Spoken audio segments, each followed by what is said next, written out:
أستغفر الله الذي لا إله إلا هو الحي القيوم وأتوب إليه لا حول ولا قوة إلا بالله العلي العظيم أستغفر الله الذي لا إله إلا هو الحي القيوم وأتوب إليه لا حول ولا قوة إلا بالله العلي العظيم أستغفر الله الذي لا إله إلا هو الحي القيوم وأتوب إليه لا حول ولا قوة إلا بالله العلي العظيم اللهم صل على سيدنا ومولانا محمد وعلى آله وأصحابه وبارك وسلم اللهم صل على سيدنا ومولانا محمد وعلى آله وأصحابه وبارك وسلم بعدد كل شيء معلوم لك كما تحب ربنا وترضى بسم الله الرحمن الرحيم عن أبي هريرة رضي الله تعالى عنه أنه قال قال رسول الله صلى الله عليه وسلم ثلاثة لا ترد دعوتهم الصائم حتى يفطر والإمام العادل ودعوة المظلوم يرفعها الله فوق الغمام ويفتح لها أبواب السماء ويقول الرب وعزتي لأنصرنك ولو بعد حين বিশিষ্ট সাহাবী হযরতে আবু হুরায়রা রাদিয়াল্লাহু তাআলা আনহু বর্ণনা করেন রাসূল করিম সাল্লাল্লাহু আলাইহি ওয়াসাল্লাম ইরশাদ করেন তিন শ্রেণীর মানুষের দোয়া কখনো আল্লাহ তাআলা ফেরত দেন না, আল্লাহ তাআলা তাদের দোয়া অবশ্যই কবুল করেন। তিন শ্রেণীর মানুষের প্রথম শ্রেণীটা হলো রোজাদার ব্যক্তি, কাসাইমু হাত্তা ইফতির। রোজাদার ব্যক্তি রোজা মুখে আল্লাহর দরবারে যে দোয়া করবে ইফতারের আগ পর্যন্ত সব দোয়া আল্লাহ কবুল করবে। রোজাদার ব্যক্তি ইফতার করার আগ পর্যন্ত আল্লাহ তাআলার কাছে যত দোয়া করবে সব দোয়া আল্লাহ তাআলা কবুল করেন। রোজাদার ব্যক্তি কেনা রোজা দুই ভাগে বিভক্ত। একটা হইল জাহিরি রোজা, বাহ্যিক রোজা, আর একটা হইল আধ্যাত্মিক বা হাকিকতের রোজা, তাৎপর্যপূর্ণ রোজা। বাহ্যিক রোজা হইল সুবে সাদেক থেকে নিয়ে সূর্যাস্ত পর্যন্ত নিয়তের সাথে খানা পিনা এবং কামবাব থেকে নিজেদেরকে হেফাজত করা। এই তিনটা জিনিসের থেকে, খাওয়ানোর থেকে, পান করা থেকে এবং জৈবিক চাহিদা নিবৃত্ত যদি নিয়তের মাধ্যমে রাখে তাইলে এটা রোজার জাহেরটা আদায় হয়, বাহ্যিক রোজা হয়, কিন্তু এটা সম্পূর্ণ রোজা না। এর আরেকটা, যেমন আপনার একটা মানুষের আকৃতি আছে, প্রাণ আছে, প্রাণ যদি না থাকে, হাত পা থাকলেও এই মানুষটারে মানুষ বলে না, লাশ বলে। আব্বাজির উস্তাদ, আমাদের ব্রাহ্মণবাড়িয়া মাদ্রাসার মুরব্বীদেরও উস্তাদ ফখরে বাঙ্গাল রহমতুল্লাহ আলীর সাগরি ছাত্র, হযরত মাদানী রহমতুল্লাহ আলীর সাগরি, ফুলবাড়ির হুজুর হযরত মাওলানা সিদ্দিকুর রহমান সাহেব, আব্বাজির উস্তাদ হুজুরে এখানে তারাবি করতেন এবং অনেক বড় বুজুর্গ ব্যক্তি ছিল। তো হুজুরে বলতেন যে লাশ মানে হইল লাশাই। লাশাই শব্দের এটা সংক্ষিপ্ত রূপ বা বিকৃত রূপ বলতে পারেন। লাশাই মানে হইল যেটা কোনো বস্তু না, কোনো জিনিস না এটা। তো হাত পা সব আছে, এরপরও একটা মানুষের প্রাণ বের হয়ে গেলে আত্মীয় স্বজনও, ছেলে মেয়ে, বউ বাচ্চা পর্যন্ত তাকে স্পর্শ করতে ভয় পায়, অনেকেই ঘৃণা করে। এবং ঘৃণা আছে দিকেই শরীয়তের মাসআলাও হলো যে লাশ টাশ যদি ধরে গোসল যদি দেয় তাইলে ভালো করে সাবান দিয়ে গরম পানি দিয়ে গোসল করে ফেলার কথা বলছে। কারণ বেশি বুজুর্গি দেখা যাবে না, আমরাও তো একদিন মরুম, ধরলে অসুবিধা কি? এই ফাওয়ার দেখাইয়া দইরা এরপরে ভিতরে ভিতরে তো টেউ টেউ করতেছে, তো পরে ওই ভিতরে ভিতরে ডর ডর আর উপরে দিয়ে হইলো বেড়াগিরি, তো কয়দিন পরে তিনি অসুস্থ হয়ে গেল। এরপরে লাশ দেখলে আর এই এলাকাতেই থাকতো না। এই জন্যে অত বালা বালা না, শরীয়তে যুদ্ধরিয়া করছে আর ভিতরেই থাকে।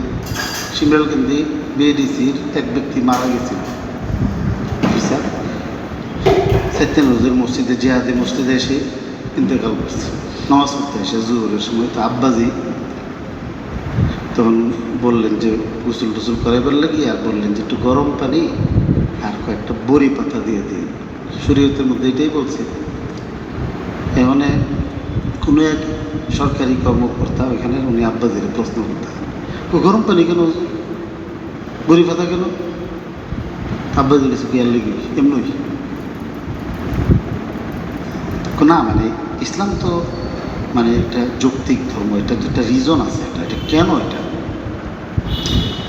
কিতাবও কইছে ইডই, কিতাবও যে কইছে ইডই তার রিজন। তো উনি বারবার বলার পরে যখন দেখছে যে আর আব্বাজির কিছু কইতে পারতো না, যখন ক্লান্ত হয়েছে, তখন পরে বলছে যে শুনে, আমি বুঝলেই আল্লাহর হুকুম সহি আর না বুঝলে সহি না, এটা একটা গুমরাহি। অনেক জিনিস, সহজ জিনিসও অনেক সময় মানুষের দেমাগে কাজ করে না, বুঝতে সময় লাগে। আমার দেমাগে এখন বুঝে আসছে না দীক্ষা, এই জন্যে আল্লাহর বিধান বলিয়ে দেবো গা, এমন চিন্তা করা এটা গুমরাহি। এই জন্যে মুমিনের কাজ হয়েছে কি, সামি'না ওয়া আতা'না। যখন আল্লাহর হুকুম আইব, ওই যে আল্লাহ আমার বুঝে আসলো আমি এটা মানছি, না আসলো এটা তোমার হুকুম আমি মানছি, এটাকে গ্রহণ করার পরে তারপরে এই বিশ্বাস নেওয়া যে আল্লাহ তাআলা তো সব কাজের মধ্যেই কোনো না কোনো হেকমত রাখছেন। আল্লাহ এর মধ্যে কি হেকমত রাখছেন এটা যদি আমি উদ্ঘাটন করতে পারি, তাহলে তো আল্লাহর বিধান মানার প্রতি আমার ভক্তি শ্রদ্ধাটা আরও মজবুত হবে। আমার ভক্তিটা, আমার আকীদাটাকে আরও শানিত করার জন্যে যদি আমি যাই, আর বিশ্বাস হইলে আমার বুঝে না আসলে ওইটা শুধু এটা ইমান তাজা করবে। আর আরেকটা হচ্ছে আল্লাহ কেন কইছে, আমার বুঝে যুদ্ধ রাখবো, ইসলাম এতটুকু রাখবো, আর আমার বুঝে যে দায়িত্ব না, এটা ইসলামের মধ্যে নাই। এটার কথা আল্লাহ কোরআন শরীফে বলছেন, আফাতুমিনুনা বিবাদিল কিতাবি ওয়া তাকফুরুনা বিবাদ। ইসলামের আলোকে আমার জীবন, আমার চাহিদার আলোকে ইসলামী বিধান না, আল্লাহর বিধানের আলোকে আমি আমাকে আলোকিত করব, আমার চাহিদা দিয়া আল্লাহর বিধানটা আলোকিত করুন লাগবে। আব্বাজি পরে বললেন যে মানুষ মারা গেলে শরীর ঠান্ডা হয়ে যায়, তো ময়লাগুলি শরীরের মধ্যে তখন লাগিয়ে থাকে, তখন একটু গরম পানি দিলে তখন এটা কি হয়, নরম। আর বড়ি পাতার মধ্যে আপনি এখন তো এই চিকিৎসা বিজ্ঞান এগুলো আবিষ্কার করছে, এই পানির মধ্যে এটা দিলে, পানির মধ্যে কোনো দূষিত কিছু থাকলে বড়ি পাতার দ্বারা এটা রিফাইন্ড হয়ে যায়, এটা পরিষ্কার, এটা ভালো। এবং এটার মধ্যে এক প্রকার কষ আছে, আগে তো সাবানও ছিল না। আব্বাজি বলছেন যে কাপড় ধুইছে ছালি দিয়া, কি দিয়া, কলা পাতা কেন বলে কি করে বলে, আগে নাকি করছে, আমরা তো আর দেখছি না কখনো। হ্যাঁ, এই যে মাটি দিয়েও মাথা মানুষ কি করছে, দৌত করছে। ফসা বেল দিয়ে মাথা দিতে আমিও তো দেখছি। খৈল দিয়া তো আমাদের এখানে ইয়া করছে, খৈল দিয়া শরীর ধুইছে। আমাদের যে এখানে যারা এই বড় মসজিদের ঘাটলার মধ্যে খৈল দিয়া কাপড় মানে শরীর ধৌত করার লোকের অভাব আছে, করছে।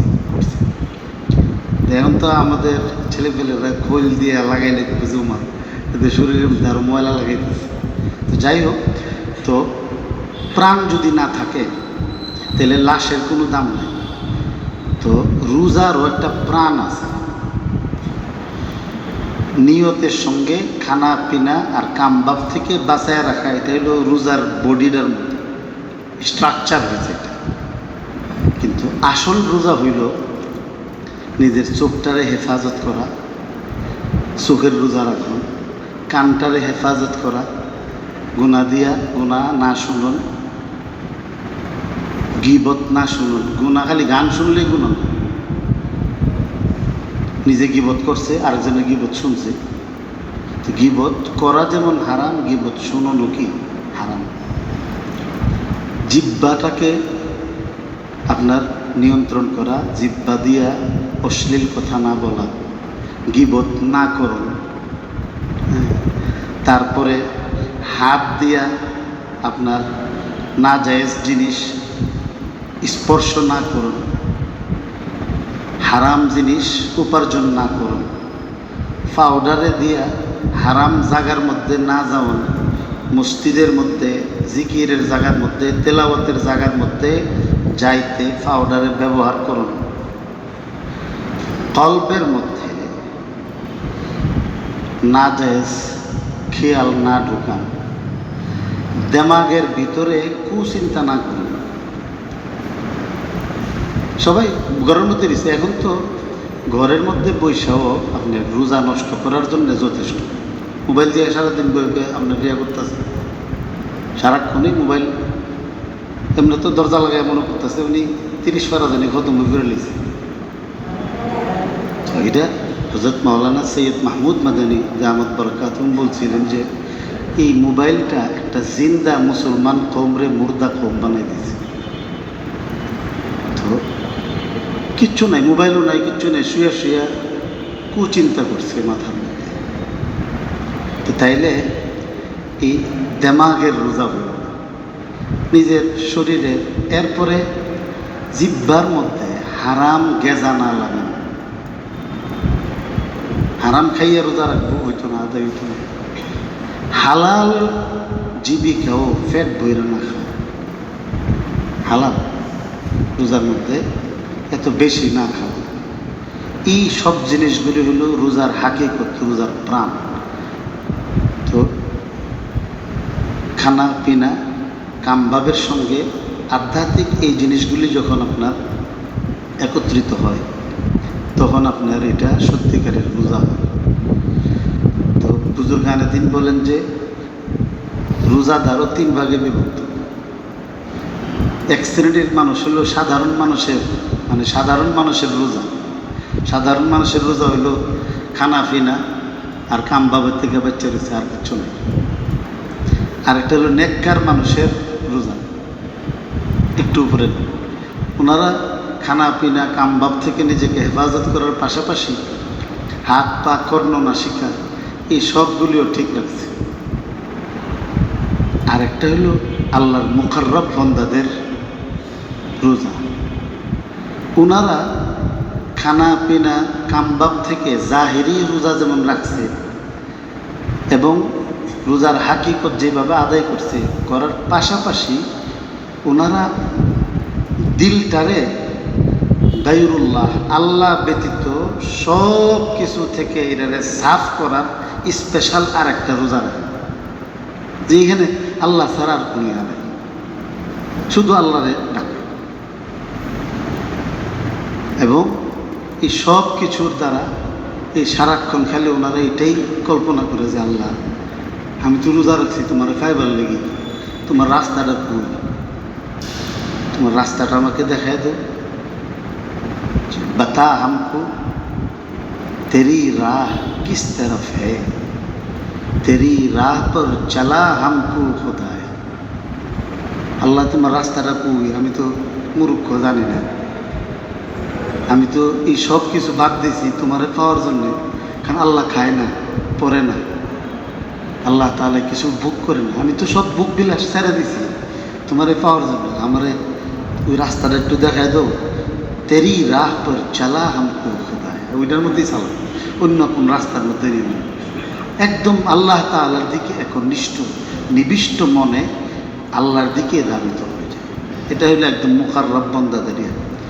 এইভাবে যখন রোজাদার ব্যক্তি রোজা রাখবো, ইফতারের আগ পর্যন্ত সে দোয়া করলে আল্লাহ তার দোয়া ফেরত দিল।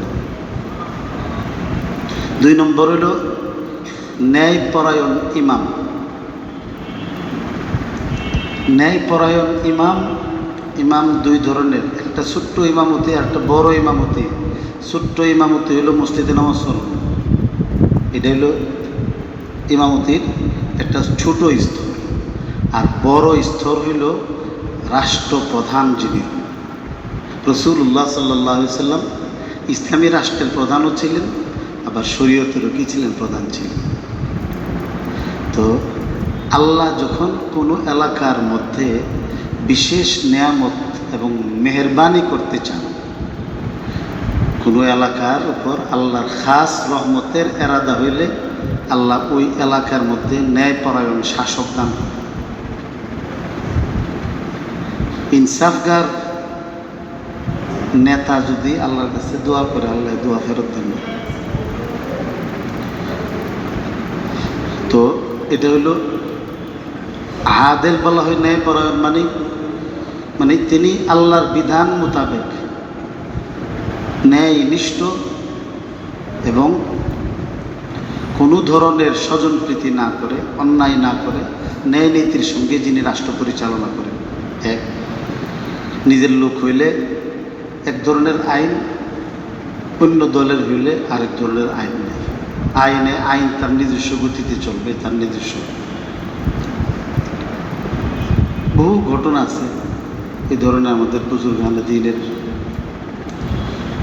যে খোরাসানের যে বাদশাহ ছিল সুলতান মাহমুদ গজনবী রহমতুল্লাহ আলাইহি, ওনার কাছে এক বেড়া বিচার দিছে, হুজুর রাতের বেলা আমার বাড়ির মধ্যে এক জালেম জোর করে আমার ঘরে ঢুকে আমার বিবির উপর অত্যাচার করে। আমি তাকে কিছু বলতে পারি না, আর আমি তার নামও বলতে পারতাম না। তো সুলতান মাহমুদ গজনবী রহমতুল্লাহ আলাইহির কাছে বাদশাহ এই কথা বলার পরে উনি বলছেন যে ঠিক আছে, সে যদি তোমার ইয়ার মধ্যে আসে, প্রত্যেক দিনে আসে না, কখনো কখনো, যদি কখনো আসে তাইলে তুমি আমারে খবর দেবে, কারোর কাছে তোমার ধর্ণা দেওয়ার দরকার নেই। তো উনি বললেন যে ঠিক আছে। কয়েকদিন পরে হঠাৎ রাতের বেলা ওই লোক আসছে, হুজুর এই জালেম তো আমার বাড়ির মধ্যে আসছে। তো সুলতান মাহমুদ গজনবী রহমতুল্লাহ আলাইহি সোজা তলোয়ার নিয়ে বাড়িতে গেলেন এবং তারে বলছেন যে আমি তোমার বাড়িতে যাওয়ার সাথে সাথেই তুমি বাতিটা নিবাইলে, ঘরের মধ্যে বাতি রেখো না, লাইট নিবাই ফেলবা। তো সুলতান মাহমুদ গজনবী রহমতুল্লাহ আলাইহি ভিতরে ঢুকেই অন্ধকারের মধ্যে আগে তরবারি খুলে ওই লোকটাকে 2 টুকরা করে ফেলছে। 2 টুকরা করে এরপরে কিছু এবার বাতি জ্বালা, তো বাতি জ্বালাইছে। জ্বালানোর পরে তখন কিছু আলহামদুলিল্লাহ প্রথম উনি বললেন, লাশ দ্বিখণ্ডিত করে রয়েছে। উনি প্রথমে বললেন যে আলহামদুলিল্লাহ, এরপরে বললেন যে আমার 1 গ্লাস পানি দেবো। তো 1 গ্লাস পানি আনছে, করে খাইছে। তো লোকে বলতেছে হুজুর আলহামদুলিল্লাহ বললেন কিনলে, আর পানি দিন কিনলে। আগের মানুষও টেক না আছে আসলে, যুবক রেলেছি এত ইডারে যুবক করার পরে তো ইডা বালাটা দৌড় দেওয়ার কথা, যে আবার তার নিতে হারু দিছে। হুজুর আলহামদুলিল্লাহ কইলেন, আবার ফানি চাইলেন।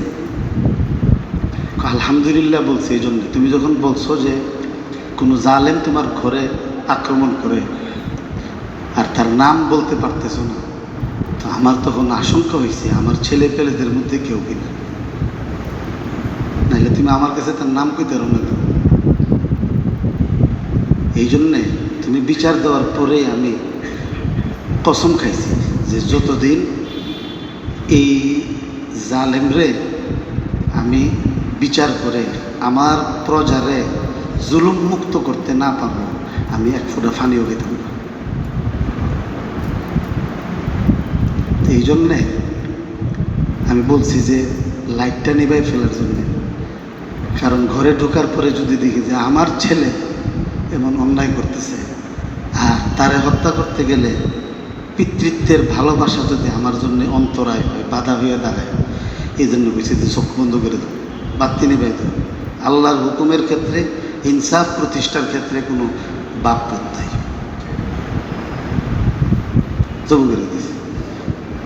যেহেতু তুমি আমার কাছে বিচার দেওয়ার পরের থেকে আমি এক ফোঁটা পানিও খাইছি না, এই জন্যে আমি তোমার কাছে বলছি যে এবার পানি দাও, পানি খাই।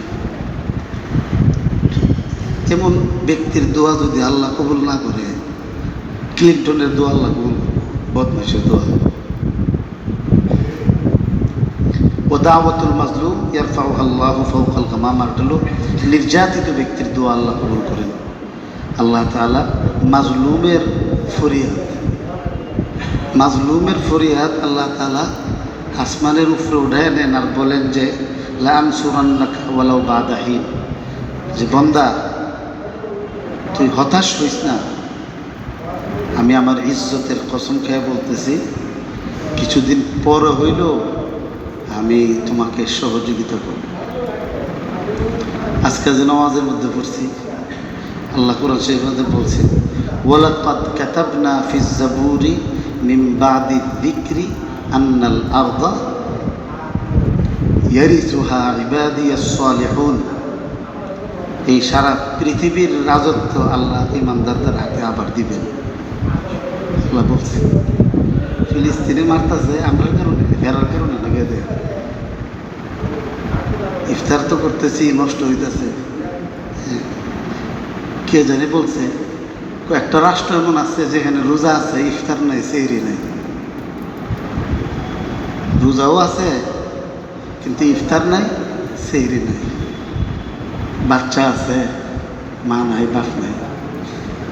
খাওয়ার পানি নাই কিন্তু চোখের পানির বন্যা বইতেছে। আল্লাহ এদেরকে সাহায্য